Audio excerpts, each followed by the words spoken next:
রহমত পাওয়ার জন্য উলামায়ে কেরাম থেকে নিয়া সাহাবায়ে কেরাম থেকে নিয়া উলামায়ে কেরাম পর্যন্ত যত আল্লাহ ওয়ালা বুজুর্গরা রইল সবাই আল্লাহ তাআলার রহমত পাওয়ার জন্য আল্লাহর ঘর মসজিদে সদা সর্বদা তারা সিজদায় পড়ে থাকত। কারণ তারা জানতো আল্লাহর ঘর মসজিদ সবচেয়ে প্রিয় স্থান। এই জন্যই ভাই রাসূল করিম সাল্লাল্লাহু আলাইহি ওয়াসাল্লাম হাদিস শরীফের ভিতরে বর্ণনা করেন, قال রাসূলুল্লাহ সাল্লাল্লাহু আলাইহি ওয়াসাল্লাম أحب البلاد إلى الله مساجدها وأبغض البلاد إلى الله أسواقها।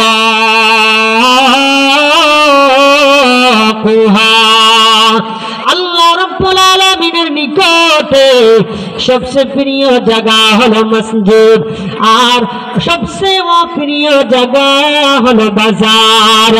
এই জন্য আল্লাহ ওয়ালারা বুজুর্গ যারা ছিলেন তারা সদা সর্বদা আল্লাহর ঘরে পড়ে থাকতেন, যাতে করে আল্লাহ তাআলার রহমত সবাই প্রাপ্ত হতে পারে।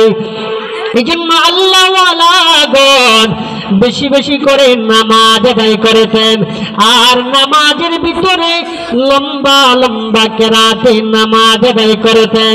কারণ তারা সব সময় চিন্তা করেছেন যাতে আমার সদা সর্বদা আমরা আল্লাহ তাআলার রহমতের বেষ্টনীতে আমরা যেমন চলতে পারি থাকতে পারি।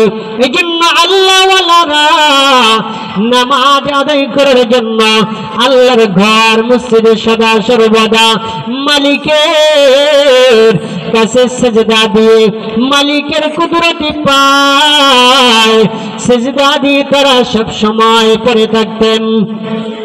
এই জন্যই বড় কিতাবের ভিতরে পাওয়া যায় আল্লাহু আকবার। আজ অথচ আমাদের নামাজের কোনো মজা নাই, নামাজের কোনো স্বাদ নাই, নামাজ আমরা পড়তেও রাজি না। আরে নামাজ আদায় করতে ভালো লাগে না, আজ নামাজ করতে কেন আমার মজা লাগে না? ইমাম সাহেব যদি ছোট কেরাত দিয়ে নামাজ পড়ায়া দেয় ততই আমার ভালো লাগে, লম্বা কেরাত যদি হয়ে যায় আর মনটার ভালো লাগে না। ঠিক কিনা জোরে বলেন? অথচ আকাবের দিকে তাকায় দেখো রে বান্দা, ওই আল্লাহ রাসূলের সাহাবাদের দিকে তাকায় দেখো, কিতাবের ভিতরে পাওয়া যায় আল্লাহর এমন চারজন গোলাম, যেই চারজন গোলাম এক রাকাত নামাজের ভিতরে আল্লাহ রাব্বুল আলামিনের পুরা কোরআনে কারীম তারা খতম করে দিয়েছে। সুবহানাল্লাহ। এমন আল্লাহর চারজন গোলাম যে যারা এক রাকাত নামাজের ভিতরে মাওলা পাকের সর্বশ্রেষ্ঠ কোরআন খতম করে দিয়েছেন। এক নম্বর হযরত উসমান রাদিয়াল্লাহু তাআলা আনহু, যিনি এক রাকাত নামাজের ভিতরে পুরা কোরআনে কারীম খতম করে দিয়েছেন।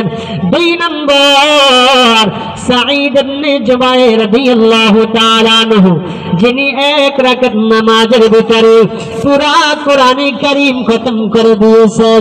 তিন তামিম দারি রাদিয়াল্লাহু তাআলা আনহু, যিনি এক রাকাত নামাজের ভিতরে আল্লাহর পবিত্র কোরআনকে খতম করে দিয়েছেন। সুবহানাল্লাহ। সুবহানাল্লাহ। 4 নম্বর